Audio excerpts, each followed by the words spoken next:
Assalamualaikum warahmatullahi wabarakatuh.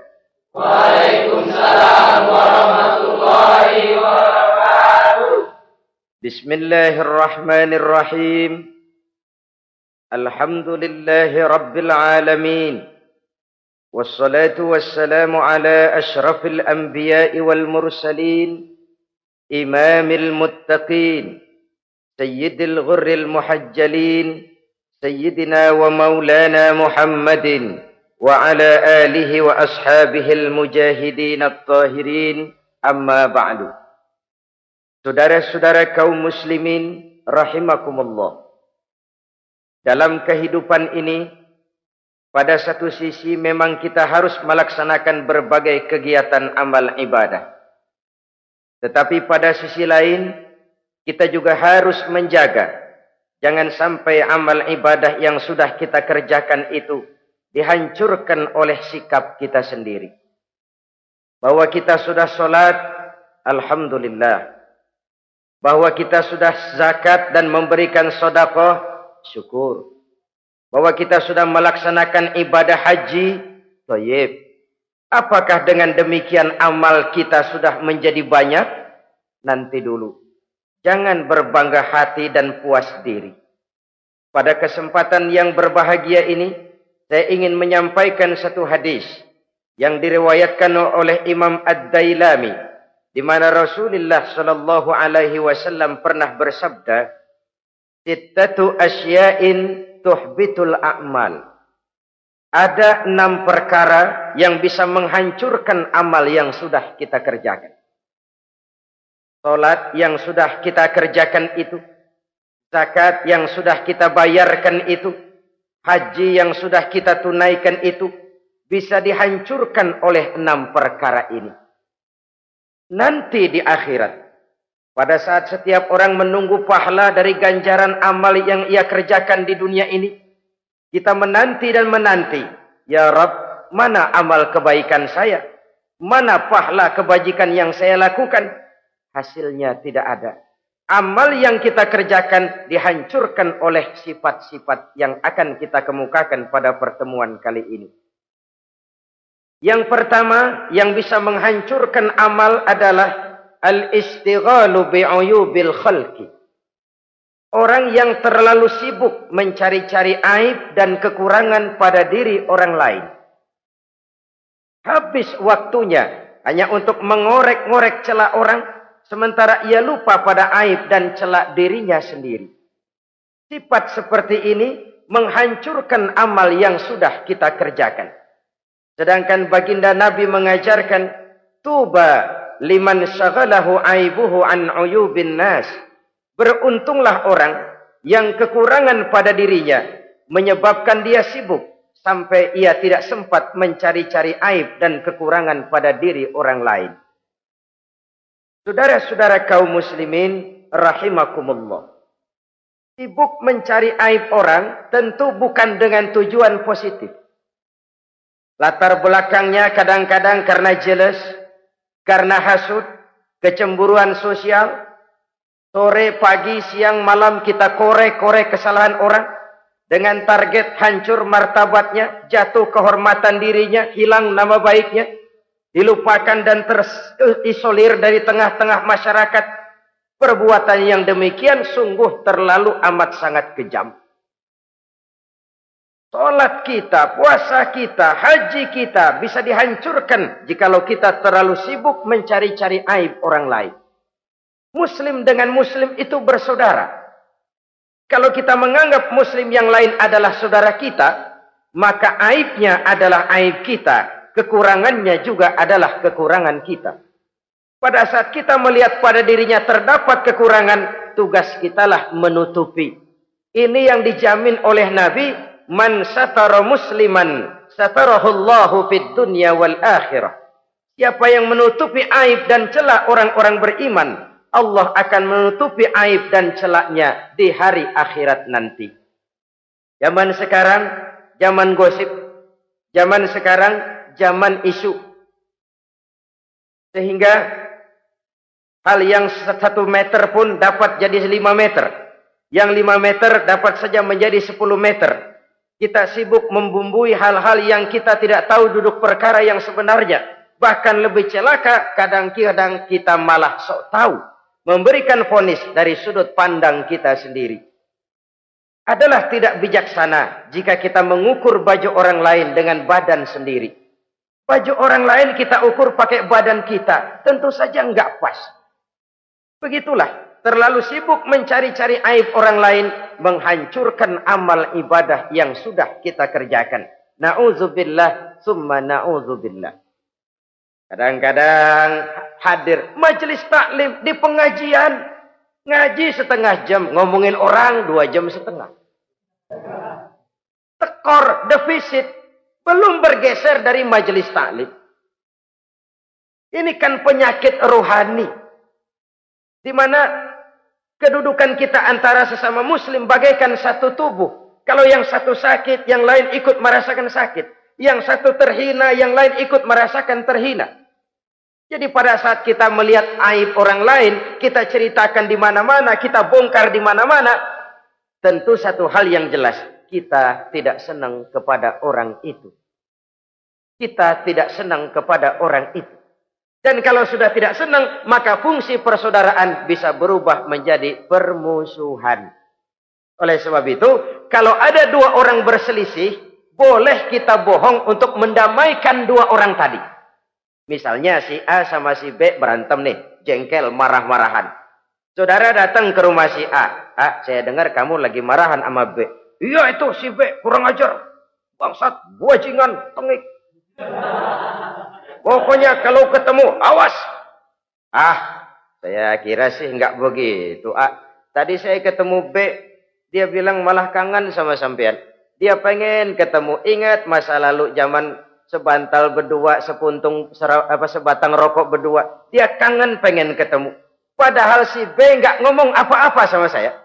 Saya olah sedemikian rupa sampai si A tenang. A tenang, saya datang ke rumah B. B, katanya kamu lagi marahan sama si A. Iya tuh A, kunyuk, monyet. Udahlah, pokoknya kalau ketemu dia saya hantam habis. Ah, barusan saya ketemu si A, dia bilang pengen ketemu ente. Pengen ngobrol kayak dulu, mengembalikan keharmonisan yang hilang, mengembalikan kehangatan persaudaraan yang lenyap. Si A tenang, si B adem. Kenapa? Karena bohong saya. Kesana saya ademin, kesini saya ademin. Jenis bohong seperti ini berpahala. Kenapa? Tujuannya mendamaikan orang yang sedang berselisih. Tapi kan orang bermental seperti ini jarang. Yang banyak kan tukang kompor sekarang. Kalau angetin sini, angetin murub deh. Datang sama A, lu marahan sama B. Iya, gue kesel banget sama B. Emang? Wow. Diemang-emangin. Oh, udah, pokoknya gue mah kalau jadi elo takut sama si B, gue buka celana, gue pakai rok deh. Si A panas. A panas, datang ke rumah B. Komporin lagi. Dua-duanya panas, koslet, terjadi perkelahian. Biang iblisnya tukang kompornya. Sampai untuk mendamaikan 2 orang yang berselisih. Diizinkan berdusta. Kenapa? Prinsip Islam itu islah. Mencari jalan damai. Bukan mengeruhkan suasana. Inilah realitas di tengah-tengah masyarakat. Enakan ngomporin daripada nyiramin. Enakan manasin daripada mendamaikan 2 orang yang sedang berselisih. Apalagi kalau kita punya kepentingan. Main nimbrung aja kayak toge. Kagak ngerti urusan. Nyampur aja nyampur. Toge kan begitu toge. Ada laksa nimbrung. Ada gado-gado ngikut. Ada kredok masuk. Kagak ngerti juntrungan masalah, main nyampur aja nyampur. Ini kan tidak objektif namanya. Nah, mental seperti ini, wah, sholatnya khusyuk, zakat bayar, sedekah iya, tapi kalau suka cari-cari aib orang, jembreng kesalahan orang di mana-mana, sholatnya, puasanya, hajinya bisa dihancurkan oleh mental yang seperti ini. Jangan bangga-bangga, sholat saya sudah banyak, puasa saya hebat, mantap, haji saya tiap tahun mondar-mandir ke Mekah. Tapi kalau mental seperti ini masih ada, waspadalah. Amal yang kita kerjakan bisa hancur oleh mental, sikap mental kita sendiri. Ini yang pertama. Yang bisa menghancurkan amal terlalu sibuk mencari-cari aib orang lain. Satu. Yang kedua, saudara-saudara, wa qaswatul qalbi. Orang yang hatinya keras, tidak mempan diberikan nasihat. Baik nasihat yang datang dari luar dirinya, ataupun nasihat yang datang dari dalam dirinya. Hatinya keras. Dikasih muka tembok, kulit badak, kuping kebo. Makhluk apa namanya itu? Wallahu a'lam. Rai gedek. Pantas ya kalau kita lihat sejarah, Islam itu turun di semenanjung Arabia. Sebagai test case. Masyarakat Arab 14 abad yang lalu dikenal keras, kasar, brutal, primitif. Dari berbagai aspek kehidupan. Standar, kalau di tengah masyarakat yang begitu keras Islam berhasil, masyarakat lain lebih mudah masuk. Rasulullah diutus di Cianjur, lalu dakwahnya sukses, saya nggak kagum. Paling-paling datang Nabi ke Cianjur disambut dengan ramah. Enggak, Rasul. Ayo nama kumaha Rasul wae, ayo nama itu. Pasti aman, damai, tidak ada cerita perang. Tapi Masya Allah, turun di tengah satu struktur sosial yang keras, kasar, primitif. Menghadapi orang yang hatinya keras seperti ini. Apa prinsip kebijaksanaan yang dilaksanakan oleh Rasul dalam menerapkan syariat Islam? Pertama, at-tadrij fit tasyri'. Dalam melaksanakan syariat, prosesnya melalui tahapan. Contoh, jahiliyah dulu itu paling senang sama mabuk. Geng. Binteler. Oh, jahiliyah itu kalau sudah mabuk nggak cuma minum, mandi pakai arak. Subhanallah, mandi pakai arak. Menghadapi masyarakat yang seperti ini, apa strategi syariat Islam? Mula-mula ayat yang turun. Yas'alunaka 'anil khamri wal maisir, qul fihima ismun kabirun wa manafi'un linnas. Mereka bertanya kepada Muhammad tentang arak. Katakan, arak itu ada manfaatnya, tapi juga ada bahayanya. Bahayanya lebih besar daripada manfaatnya. Tidak diharamkan dulu, tidak. Cuman dikasih sen. Teler emang enak. Oh, melayang ke langit. Cuman ada bahayanya. Bahayanya lebih besar daripada manfaatnya. Dikasih gambaran, dikasih sen. Tidak diharamkan mutlak dulu, tidak. Bertahap dikit dulu. Nih. Urusannya begini nih. Ada manfaatnya, tapi ada bahayanya. Bahayanya lebih besar daripada manfaatnya. Jak rasio berpikir. Setelah tahu bahayanya lebih besar, kan dikit-dikit mulain jauh. Mulain ngurangin, jaga jarak. Setelah ada jarak, turun peringatan kedua. La taqrabus salata wa antum sukara. Jangan dekati sholat kalau kamu lagi mabuk. Sholat sehari semalam 5 kali. Berarti 5 kali mereka harus jaga diri. Jangan sampai mabuk. Makin jauh. Setelah jauh sekali, kira-kira tidak goyah, turun vonis. Innamal khamru wal maisir wal ansabu wal azlamu rijsun min amali syaitan fajtanibu la'allakum tuflihun. Arak itu najis, kotor, perbuatan setan. Jauhi, pasti kamu akan beruntung. Baru timbul hukum haramnya. Orang udah nggak kaget. Kenapa? Pagi-pagi udah dikasih sen. Bahayanya lebih besar. Kalau sholat jangan, kalau mabuk jangan mendekati sholat. Makin jauh. Ini tahapan. Sama juga kita kan. Begitu jebrol lahirnya cuman susu ibu. Gedean dikit sang ambon. Kan gitu. Gedean dikit pisang ulek.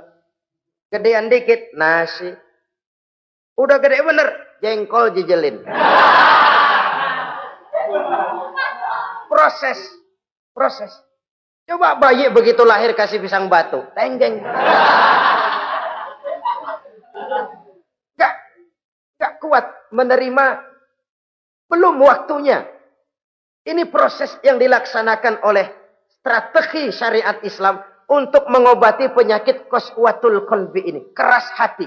Syariatnya bertahap. Tidak drastis. Tidak kalau sudah begitu ya mesti begitu. Tidak. Konsep kedua, taklilut takalif, menyedikitkan beban. Coba kita lihat, seluruh konsep agama, kalau kemampuan melaksanakan perintah berkurang, stressing perintahnya ikut turun. Angkat tuh beras 100 kilo. Enggak kuat pak, 30 kilo dulu deh. Ntar balik lagi, lama-lama juga habis. Ini konsep untuk mengobati qaswatul qalbi, bertahap. Semua perintah agama itu begitu. La yukallifullahu nafsan illa wus'aha.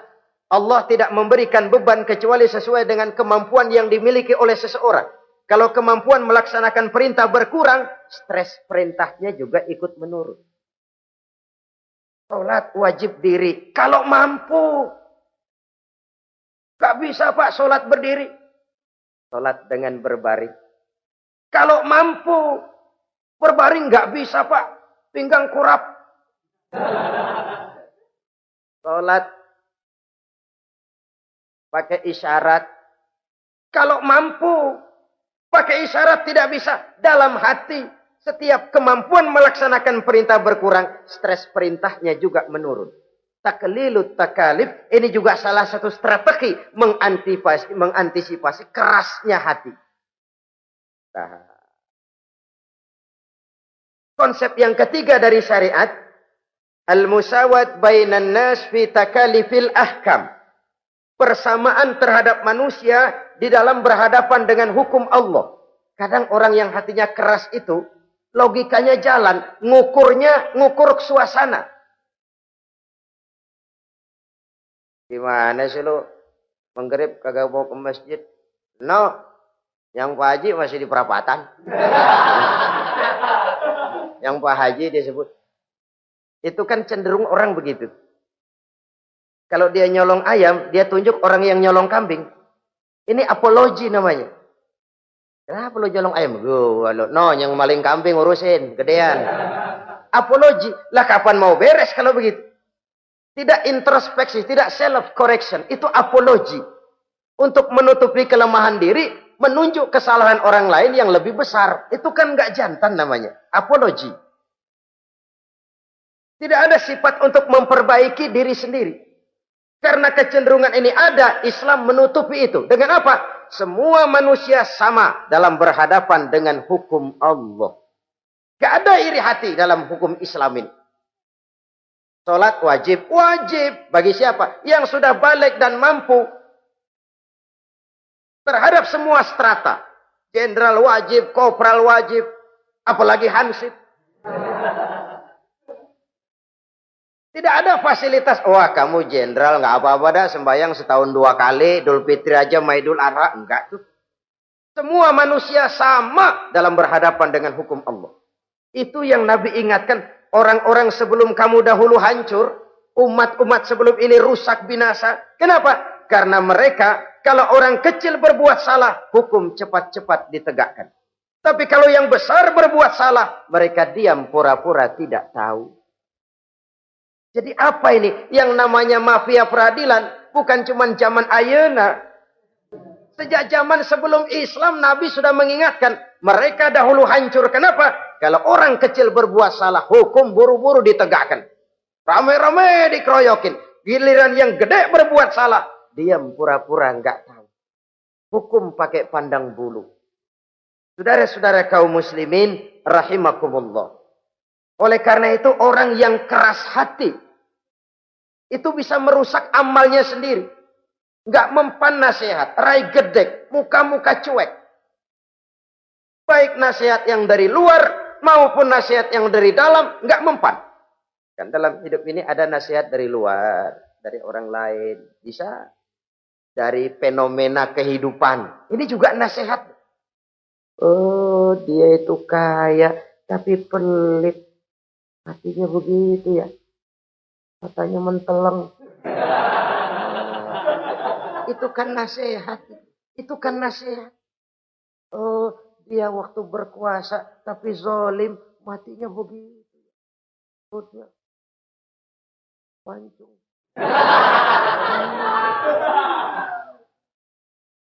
Fenomena kehidupan yang kita lihat, yang kita dengar, yang kita saksikan, itu semuanya bisa nasihat. Unzuru kaifa kana akibatul mukadzibin. Lihat kehidupan ini. Dunia ini kan sebuah sekolahan besar. Semua yang kita lihat, kita saksikan, kita pelajari, bisa jadi contoh buat kita. Orang yang bijak, yang bisa mengambil hikmah dari manapun datangnya. Baik dari yang baik maupun yang dari yang tidak baik. Saudara-saudara kaum muslimin, rahimakumullah. Nasihat yang datang dari luar. Dari orang atau dari fenomena kehidupan. Atau nasihat yang tumbuh dari dalam diri sendiri. Perubahan organisme tubuh. Itu kan nasihat. Ya Allah. Sekarang cantik jelita. Iya, sedang sweet 17-an. Rambutnya hitam ikal berderai. Iya, semua memuji. Alisnya katanya laksana semut beriring. Dagunya bak pauh dilayang. Kalau dia senyum, semua orang terpesona. Sekarang 50 tahun yang akan datang, coba senyum, kabur orang. Fenomena kehidupan. Apa yang tidak berakhir? Kenapa harus keras hati? Kita kata kita berkuasa, berapa hari kita punya jabatan? Kita kata kita kaya, berapa banyak harta kita? Kita kata kita alim, kita tahu. Apa yang kita tahu dari semesta jagat raya ini? Lalu apa yang tidak berakhir? Korun yang katanya kaya, mati itu. Fir'aun yang katanya gagah, mati. Napoleon Bonaparte, the Lion of Europe, singa daratan Eropa, mati. Saking matinya, mati.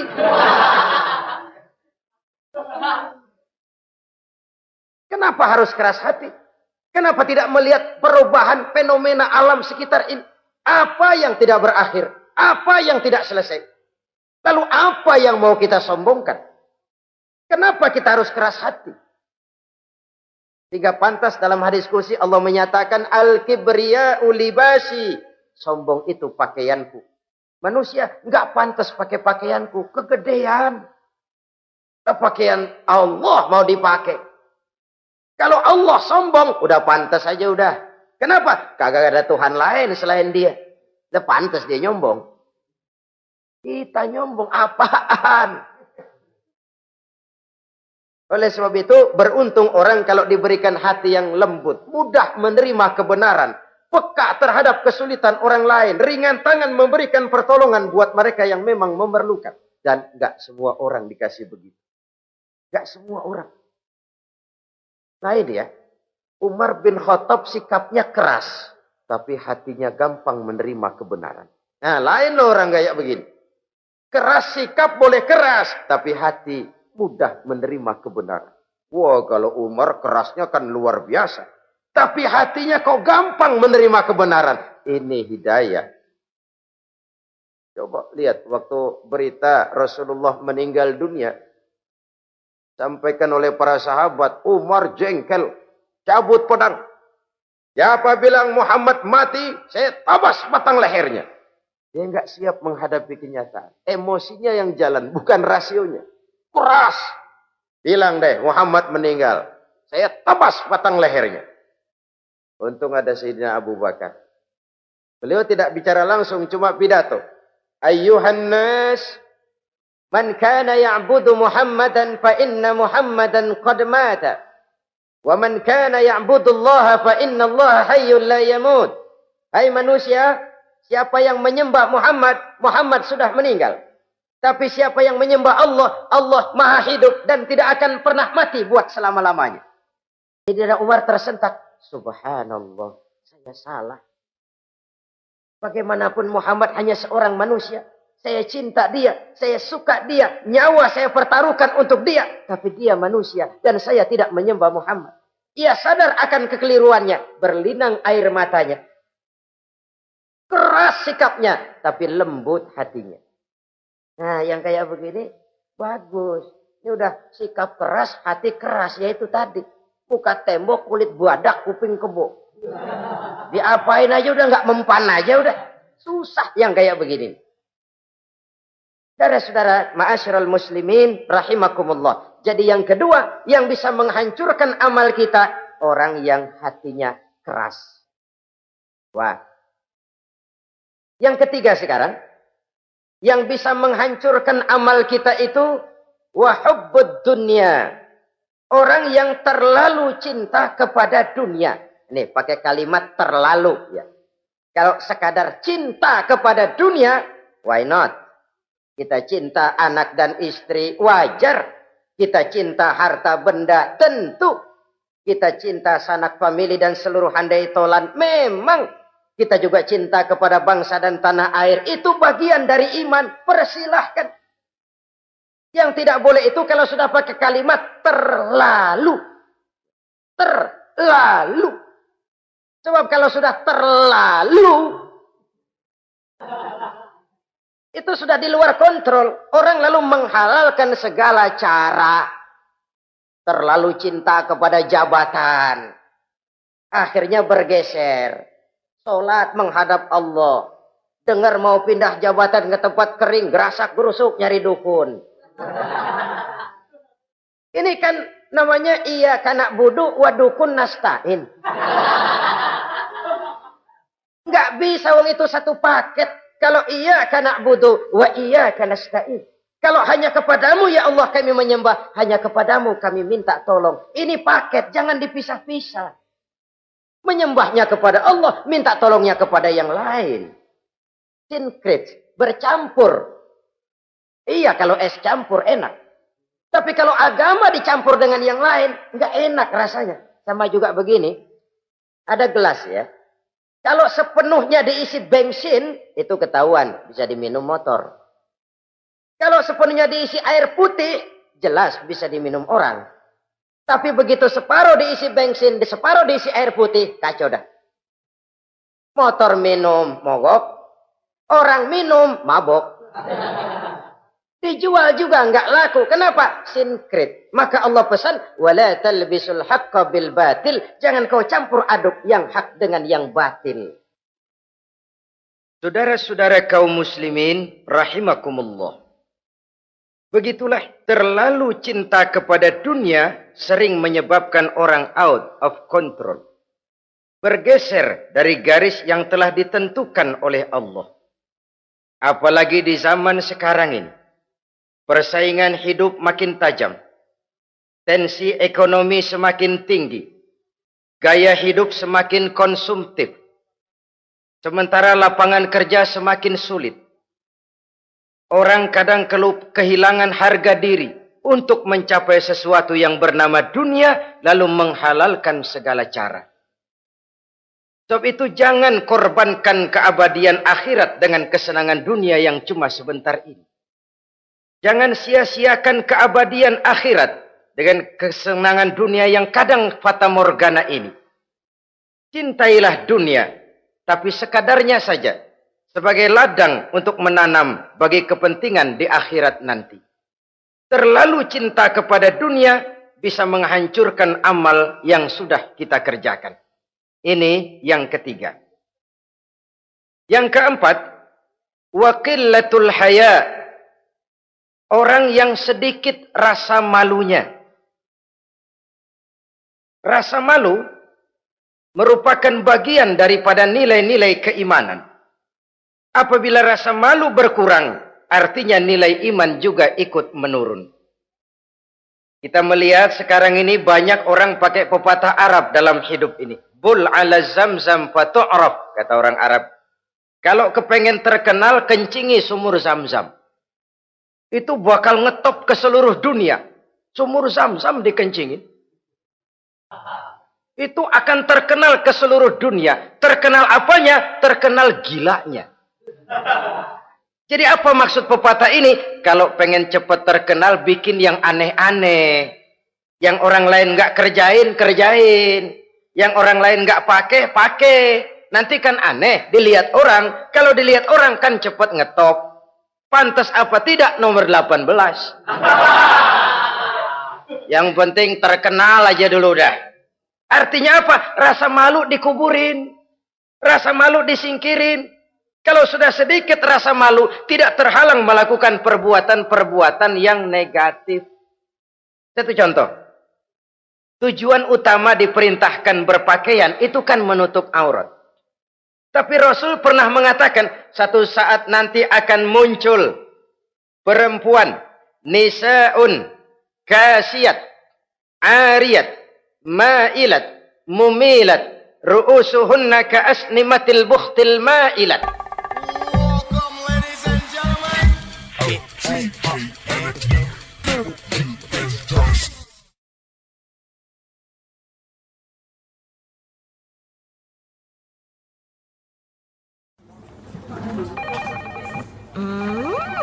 What is it? Ooh, a new chocolate product by the Integral CJ's Management. What chocolate? No, my girl.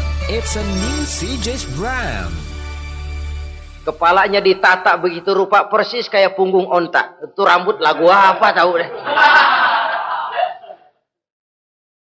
Ini kan fenomena berpakaian tapi telanjang. Kenapa? Yang dikejar mode, yang dikejar merek. Kiblatnya Paris, London, Roma. Imamnya siapa? Pierre Cardin, Christian Dior, Escada, Etienne Egner. Merek yang dikejar, mode yang dikejar, aurat pontang-panting. Ditambah oleh tayangan-tayangan berbagai iklan yang merangsang anak-anak kita untuk hidup konsumtif. Iyo.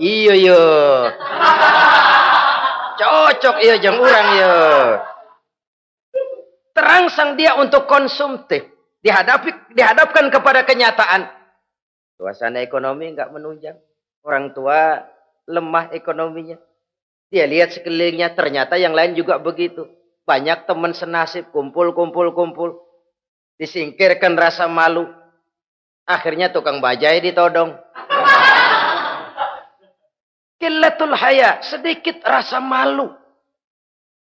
Kalau sedikit rasa malu, dia tidak terhalang lagi melakukan perbuatan-perbuatan yang negatif. Dan itu berarti menghancurkan amal-amal yang lain. Sebab itu budaya malu ini sangat penting. Coba kalau dia hinggap di hati seorang pejabat. Pejabat yang punya rasa malu, Masya Allah, membawa manfaat yang besar buat rakyatnya. Contoh saja ya, di Jepang itu ada Perdana Menteri Hosokawa, saudara-saudara dengar. Baru 8 bulan jadi Perdana Menteri. Dia dijuluki Mr. Clean, Mr. Bersih. Diisukan terlibat skandal, cuma 4-6 miliar rupiah. Itu pun buat kampanye kemenangan partainya. Diisukan begitu rupa, malu Hosokawa. Malu mengundurkan diri, baru 8 bulan jadi Perdana Menteri. Mundur, malu. Padahal Hosokawa nggak kenal ketuhanan yang Maha Esa. Nggak kenal. Tapi budaya malunya luar biasa. Nah kalau sudah pejabat nggak punya malu. Habis. Kan sekarang umpamanya nih. Ada impres desa tertinggal. Disunatin. Sampai marah betul itu Bapak. Para pimpinan negara kita itu. Tidak ada maaf bagi pejabat yang nyunatin identitas. Kenapa? Kan tipis rasa malu. Turun dari atas sunatin. Turun ke bawah sunatin. Turun ke bawah sunatin lagi. Nyampe bawah tetelan doang dikit banget. Kebanyakan tukang sunat. Saudara-saudara. Budaya malu yang nipis. Orang kaya kalau punya budaya malu. Bawa rahmat bagi lingkungannya. Ulama kalau punya rasa malu. Nggak jual ayat menghalalkan yang haram, mengharamkan yang halal. Bagaimana Kiai? Haram! Karena belum dapat bagian. Begitu dapat jatah, haram dikit dah. Kiamat umat kalau sudah kayak begini. Budaya malu di segala strata sekarang ini menipis. Dan itu tentu berangkat dari kualitas keimanan. Ini yang perlu dipompa ke permukaan. Dan dilematis memang sering terjadi. Satu contoh, pada satu sisi kita menggalakkan proyek pariwisata. It's okay, kita perlu devisa. Tapi pada sisi lain kita harus menjaga nilai-nilai luhur dari budaya bangsa kita. Jangan sampai kemasukan wisata mancanegara, lalu budaya mereka yang tidak sesuai juga ikut kita serap. Bule masuk ke Indonesia, pakaian seenaknya, dia mau udah pantas aja udah. Perempuan ayab-ayaban ke pasar pakai kutang doang, bule pantas aja. Bocah kita ayab-ayaban ke pasar pakai kaos kutang, perempuan mana panok melulu.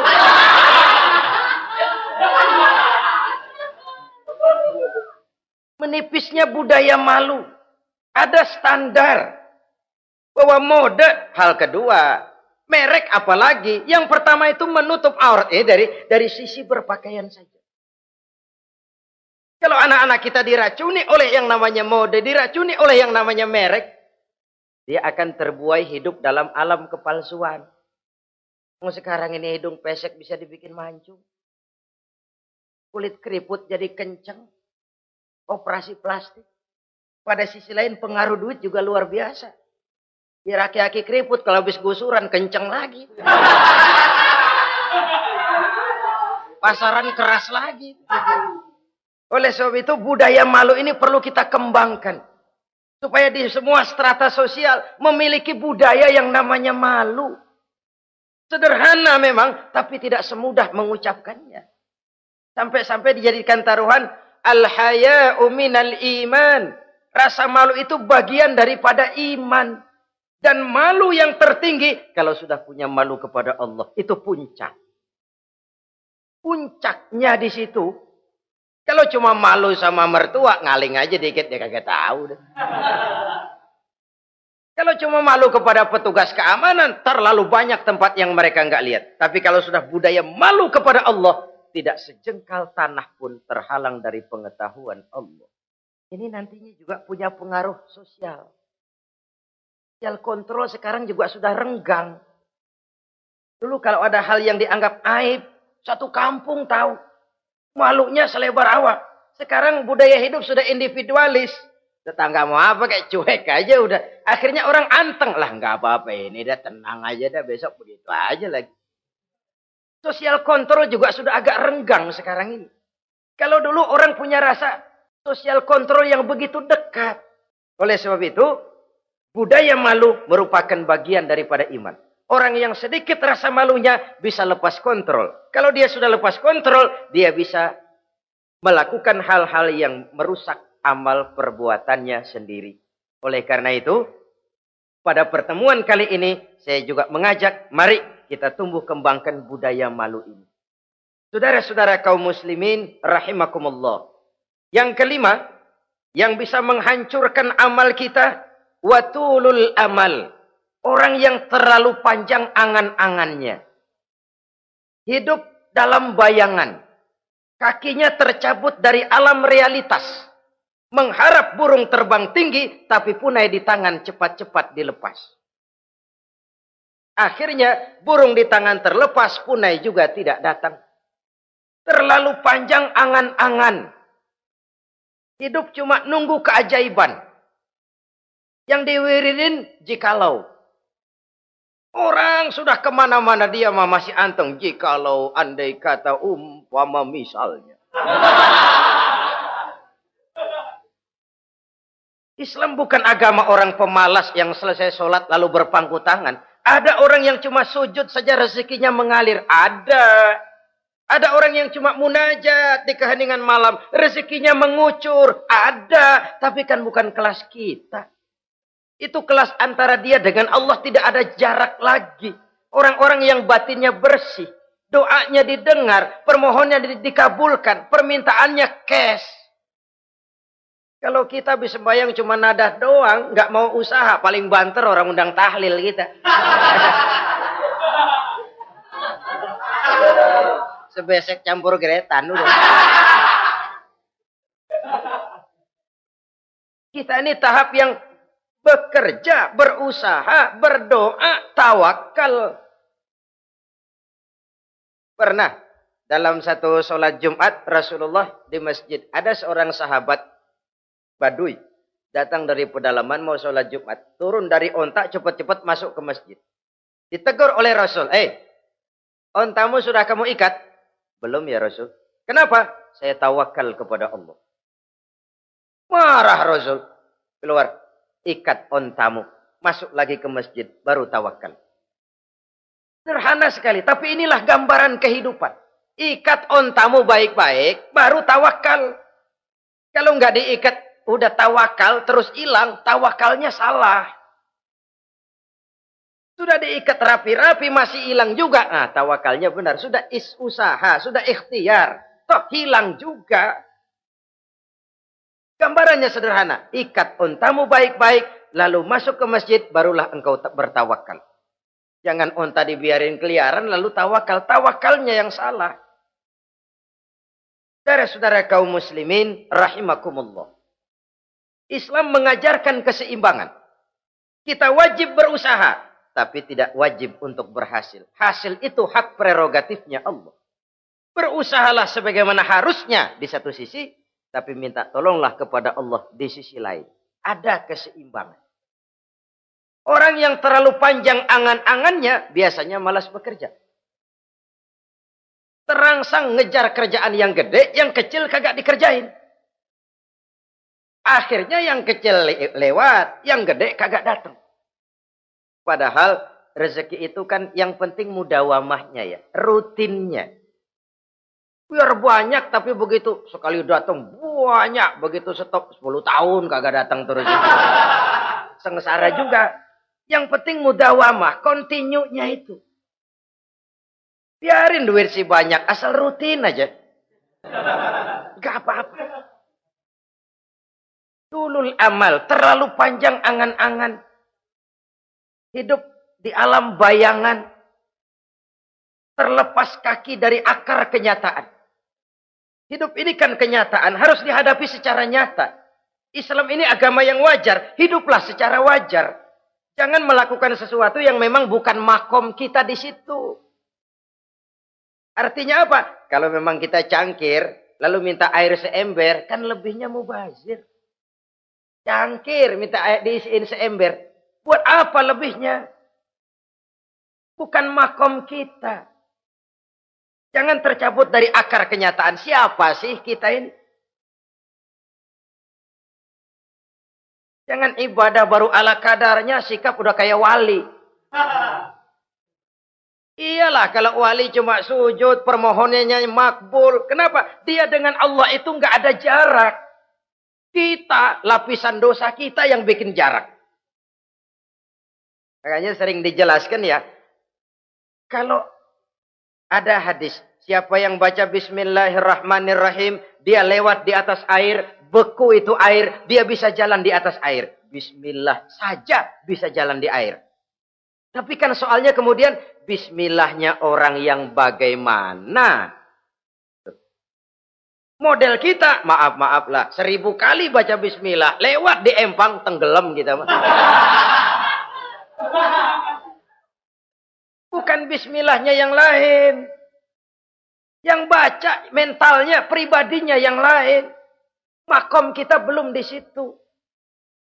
Kalau memang makom kita masih harus berusaha, berusaha. Bahwa nanti Allah berikan rizki lewat jalan yang tidak kita sangka-sangka. Itu sih urusan Allah. Itu sih haknya Allah. Tapi urusan kita harus berusaha sebagaimana harusnya kita berusaha. Ya, emang jodoh dari Tuhan, apanya pakai nyari, nanti juga aja datang. Datang cuma nenek-nenek kali.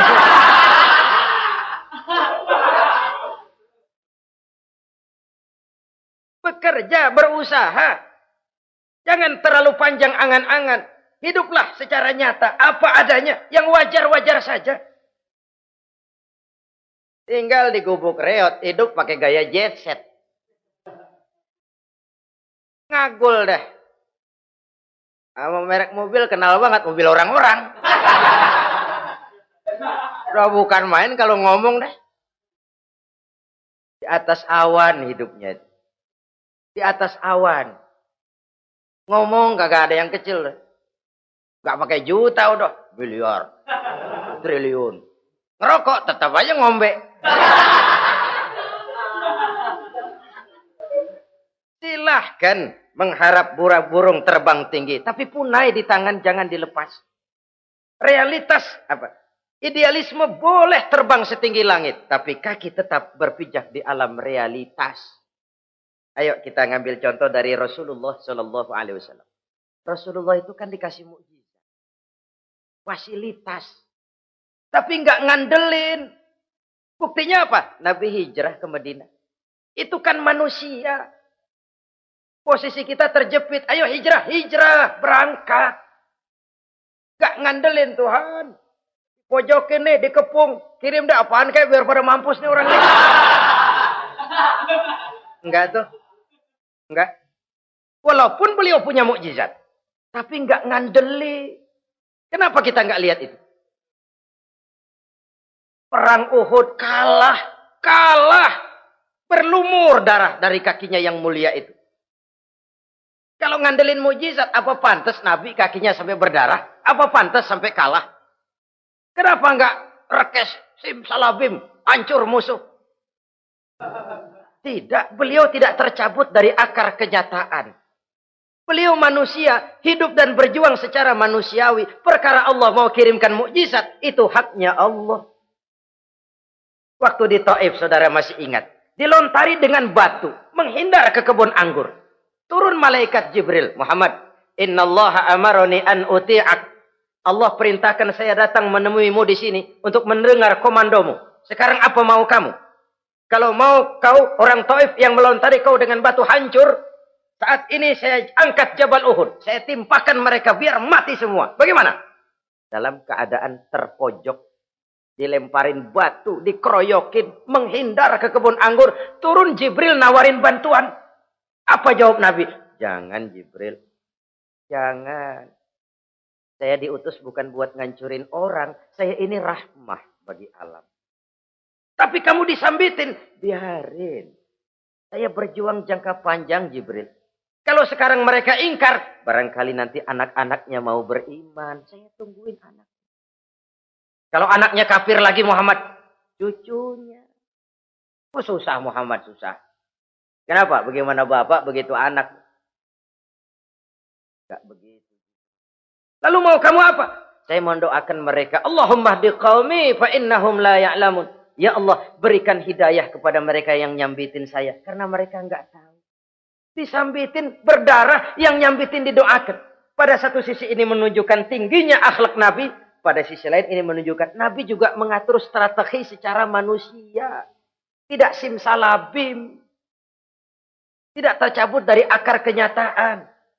Padahal kita kalau lagi kepepet ada yang nolongin, kan demen banget. Kali mah kalau kita yang jadi nabi tuh, disambitin orang, turun Jibril, bagaimana hancurin? Sikat Jibril dah. Habisin aja, habisin. Hijrah ini usaha ikhtiar manusiawi. Perang kalah manusiawi. Putra tercinta wafat, berlinang air mata, manusiawi. Sakit, manusiawi. Padahal punya mukjizat. Tapi nggak ngandelin. Semua nabi juga gitu. Nabi Musa dikasih tongkat. Tapi berapa kali tuh tongkat dipakai? Waktu ngelawan tukang sihir. Waktu nyebrang di Lautan Merah. Itu aja. Selebihnya Nabi Musa berjuang secara manusia. Berusaha. Gak mentang-mentang punya mukjizat. Tongkat tiap dapat kesulitan. Awas tongkat.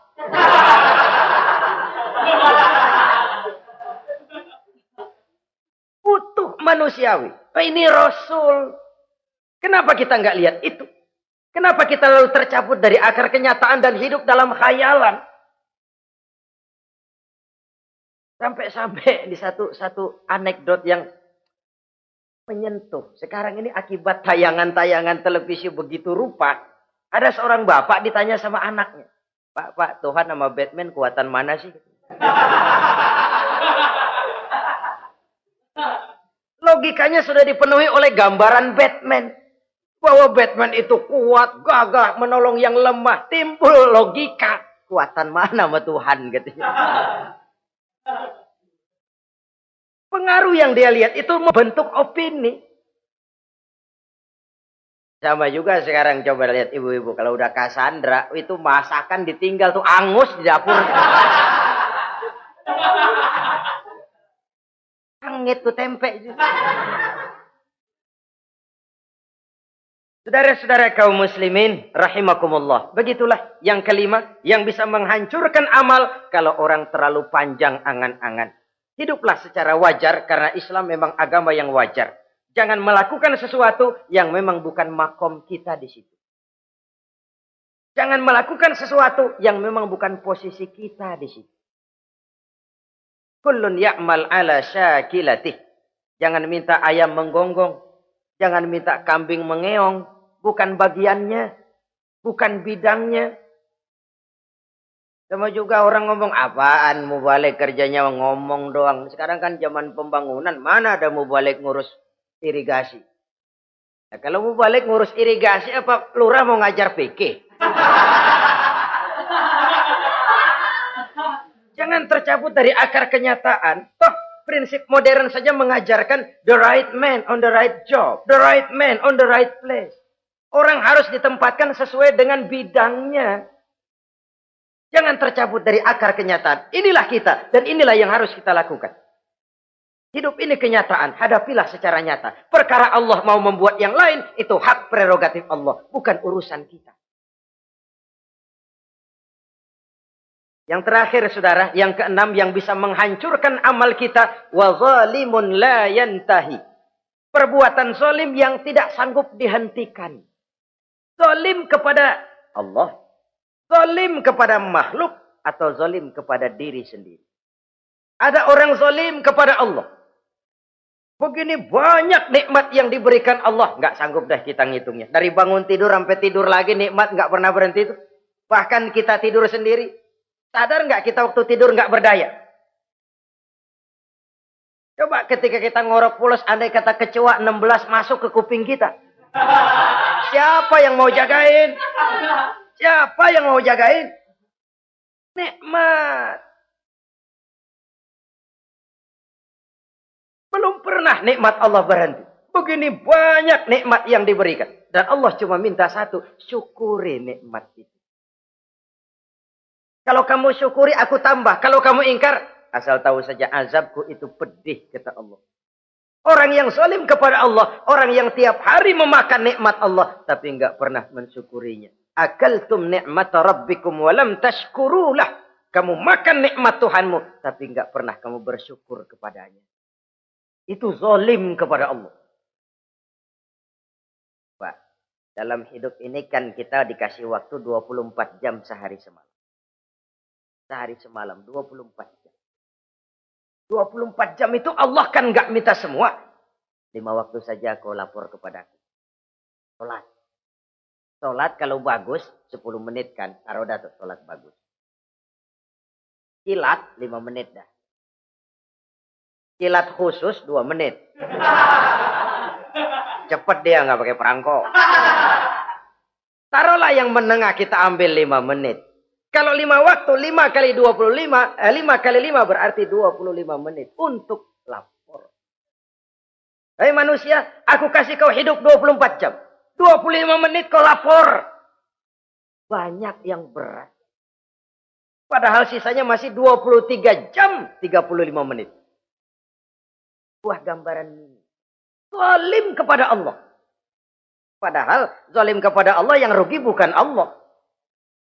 Se-ASEAN tidak ada yang sujud. Apa Allah tekor?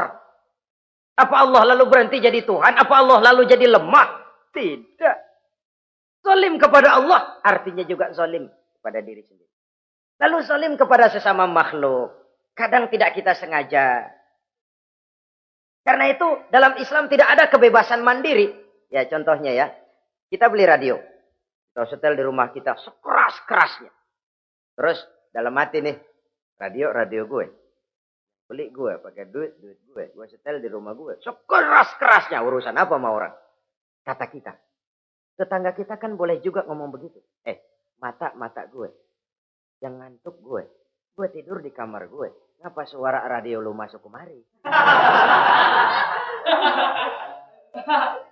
Ini kebebasan saya nyetel radio dibatasi oleh kebebasan tetangga saya yang mau tidur.